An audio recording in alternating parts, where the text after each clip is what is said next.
Okay, in this session we are going to talk about the eigenfunctions and eigenvalues. Eigenvalues. Okay, these are very important in quantum mechanics. You will see these eigenfunctions and eigenvalues whenever you are dealing with the quantum mechanical treatment of the microscopic systems. And I will explain what is meant by these eigenfunctions and eigenvalues. For example, you consider an operator a cap, okay, and this operator a cap is operating on a well-behaved function f, okay, well-behaved function f, and when a cap operates over the well-behaved function f, you get a result like lambda into f. Okay, so see, we have a function f, and the a cap operates or acts on f. Then you get the same function f multiplied by a constant lambda. So if you get an equation like this, then you can call this f as the eigenfunctions. This is the eigenfunction, eigenfunction, and this constant lambda is called the eigenvalue, eigenvalue. Okay, so eigenfunction and eigenvalue, that is very easy to understand. So if an operator a cap operates on a well-behaved function f to give the same function multiplied by a constant, then the constant is called the eigenvalue and the function f is called the eigenfunction of the operator a cap. Okay, and this type of equations, like a cap f is equal to lambda f, this type of equations are called eigenvalue equation. Eigenvalue equation. This is an eigenvalue equation. Eigenvalue equation. Eigenvalue equation. Okay. And let us become more familiar with this type of eigenvalues and eigenfunctions or eigenvalue equations by taking some examples. For example, we are going to take an operator d by dx. Okay, this is our operator, means a cap is equal to d by dx, and we are going to assume a function f is equal to e raised to minus ax. Okay, this is a function, and now we are going to construct an eigenvalue equation. We are going to check whether we can construct an eigenvalue equation. So we will do a cap f is equal to d by dx of e raised to minus ax, right? E raised to minus ax, and that is equal to e raised to minus ax, e raised to minus ax, multiplied by the coefficient of x, that is minus a. So minus a into e raised to minus ax. So you look at this equation, d by dx of e raised to minus ax is equal to minus a into e raised to minus ax. Therefore, this is like the operator a cap, and the function e raised to minus x is a function f, and that is equal to minus a. Minus a is a constant lambda, and e raised to minus ax, that is again the function f. So this equation is in the form of a cap f is equal to lambda f, or in other words we can say this is an eigenvalue equation. So what is the operator here? D by dx. What is the eigenvalue here? The eigenvalue is eigenvalue of d by dx is a raised to minus ax. And what is the this is eigenfunction. Eigenfunction of d by dx is e raised to minus ax. And what is the eigenvalue here? Eigenvalue is equal to minus a. This is the eigenvalue. Okay. Now I hope you understood what is meant by eigenfunction and eigenvalue. Okay. Now let us um, let us check whether sine 2x is an eigenfunction of d by dx. We can check whether sine 2x, this function sine 2x, is an eigenfunction of the operator d by dx. We can check it. Okay, so we saw that already. E raised to minus x is an eigenfunction of the operator d by dx. Now we can go and check whether sine 2x is an eigenfunction of the same operator. So for that we have to construct the equation d by dx of sine 2x. If we get it like some constant multiplied by sine 2x, then it means that sine 2x is an eigenfunction. So let us check whether what is the result of d by dx of sine 2x, and that is equal to what is the first derivative of sine 2x, that is cos 2x multiplied by the constant, the coefficient of x, that is 2 cos 2x, right? So can we write d by dx of sine 2x in the form of an eigenvalue equation? No, because the operator and function, operator operating over the function, is equal to a constant multiplied by another function here. Cos 2x is different from sine 2x. So this is not an eigenvalue equation. This is not eigenvalue equation. Okay, so sine 2x is not the eigenfunction of d by dx. Okay, so I hope you understood this one.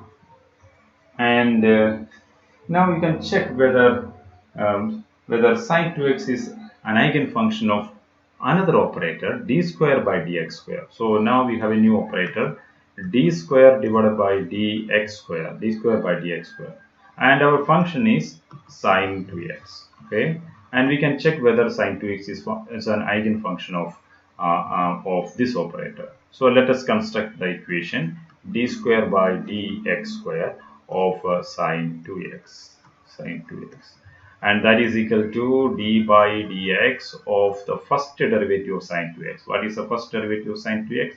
You already know, that is 2 cos 2x,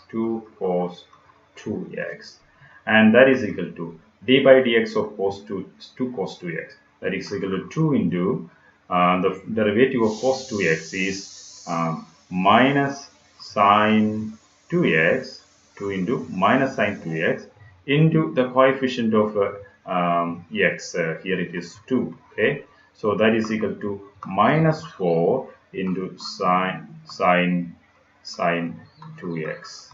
So we can write this equation like d square by dx square of sine 2x is equal to minus 4 into sine 2x.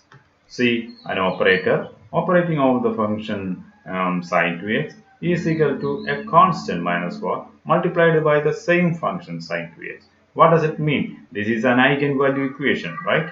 Eigenvalue equation.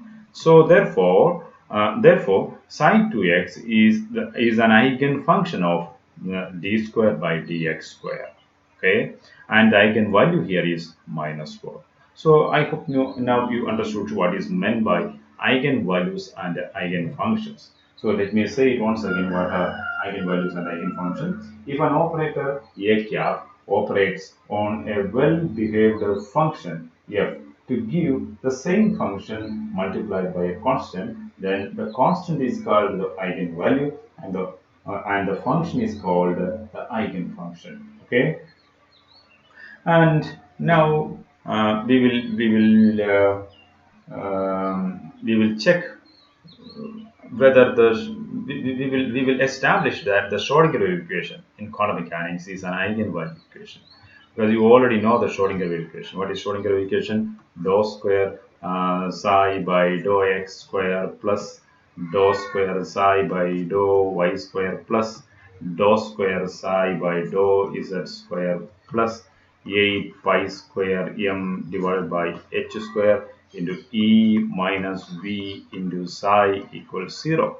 Okay, so here m is the mass of the microscopic particle, h is the Planck's constant, E is the total energy, V is the potential energy of the system, psi is a wave function. You already know this Schrodinger wave equation from your BSc classes. Okay, so we can check whether this is an eigenvalue equation. If you are looking at this equation as it is, and just like this, we cannot understand whether this is an eigenvalue equation because that is not directly in the form of a cap psi is equal to lambda psi. So we will rearrange this equation. Let me rearrange this equation like this.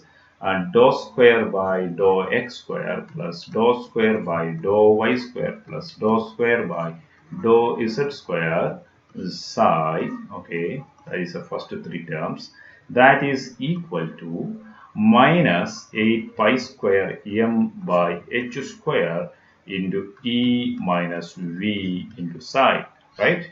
So I just took this term to the right hand side of the equation.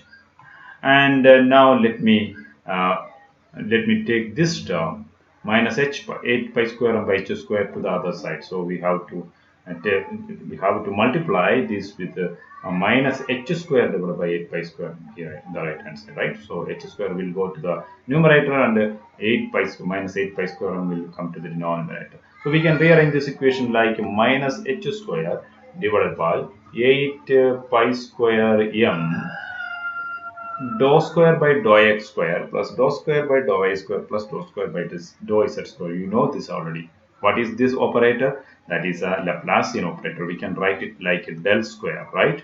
So minus h square divided by 8 pi square and del square psi equals e minus v into psi, or we can write it like e psi minus v psi. So let me bring this minus v psi to the left hand side, then I will get minus h square divided by 8 pi square m, 8 pi square m plus 8 pi square m del square psi plus v psi is equal to e psi. Okay, so I have rearranged it like this, and now I am going to rearrange this equation again. That is minus h square divided by 8 pi square m del square plus v psi is equal to e psi, right? So I can write like this. So now you look at this equation. Now this equation is like, this is an operator, a new operator, minus 8 h square divided by 8 pi square and del square plus v. Okay, and this part is a differential operator part and differential operator, and this part of the operator is a multiplication operator, right? This means you are just multiplying this with v. So this is a combination of the two parts, and this is entirely, it is an operator, and that operator operates on psi to give psi multiplied by a constant e. Okay, so this is like a cap psi is equal to lambda psi. So we can write this equation like h cap psi is equal to e psi, where h cap is equal to minus h square divided by 8 pi square m del square plus v. This is h cap. Okay, so this operator is called a Hamiltonian operator. I will explain the Hamiltonian operator in a later session, not now. This is called a Hamiltonian operator.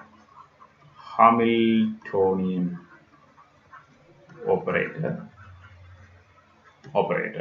Okay, actually this represents the total energy operator in quantum mechanics. Total energy operator in quantum mechanics, because this operator corresponds to the total energy of the system that we are considering. I will explain this Hamiltonian operator in a separate session. For the time being, it is enough for you to understand that this equation is in the form of h cap psi is equal to e psi. This is an eigenvalue equation, right? So Schrodinger wave equation is an eigenvalue equation. We have proved that Schrodinger wave equation is an eigenvalue equation. So this big equation, dou square psi by dou x square plus dou square psi by dou y square plus dou square psi by dou square z square plus 8 pi square and by h square and e minus v into psi is equal to 0. This big Schrodinger wave equation can be written like h cap psi is equal to e psi in the form of an eigenvalue equation. So I have just proven that. Now We can consider another thing about the eigenvalue equation, and now I am going to prove that if I have an eigenfunction psi, okay, I have an eigenfunction psi, okay, and I have another function, that another function is phi, and there is a relation between psi and phi. The relation is that phi is equal to a constant c into psi. Okay, so I have two functions psi and phi, and there is a relation between psi and phi. The relation is phi is equal to c psi. Then I am going to prove that if this is the condition, and if both of these are the eigenfunctions of, if psi is an eigenfunction, if psi is an eigenfunction of a cap, then phi also will be an eigenfunction of the a cap. So I am going to prove if psi is an eigenfunction of a cap, then phi is also an eigenfunction of a cap. Okay, that is what I am going to prove.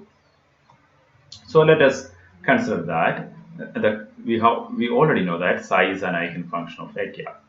So we can write it like a cap psi is equal to lambda psi, because psi is eigenfunction of a cap. So we can write like this.